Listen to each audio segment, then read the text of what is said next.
શું મામેરું વધાવવું જ પડે? સોશિયલ મીડિયામાં એક પોસ્ટ ખૂબ વાયરલ થઈ હતી કે મામેરાની વિધિ સમયે મામેરું વધાવતા એક બહેનની આંખમાંથી આંસુ આવી ગયા કે ભાઈ બહેન માટે ઓછું મામેરું લાવ્યા હતા એ માટે નહીં, પણ પ્રસંગમાં હાજર સ્ત્રીઓ એમના ભાઈનું સામાન્ય મામેરું જોઈને એમની મજાક ઉડાવતી હતી. જો બહેનને કંઈક આપવું જ હોય તો બંધ બારણે કે ગુપ્ત રીતે ન આપી શકાય? સમાજમાં ઢંઢેરો પીટીને ગામને બતાવવાની શું જરૂરિયાત છે?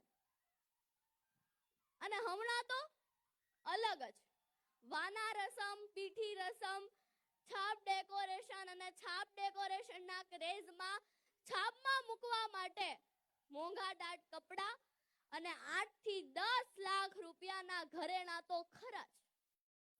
શું આ ઘરેણા આપણે પહેરવાના છીએ? એ ક્યાં રહેવાના છે? ઘરની તિજોરીમાં કે બેંકના લોકરમાં? આજે દેશમાં કરોડો ટન સોનું એ બેંકના લોકરમાં જોવા મળે છે.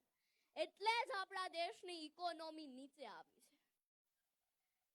આપણા ગુજરાતીઓમાં આવી કહેવત છે કે લાંબા જોડે ટૂંકો જાય, મરે નહીં ને માંદો થાય. સ્વાભાવિક વાત છે કે મોંઘાદાટ ખર્ચા અમીર વર્ગ, પૈસાદાર લોકો કરે.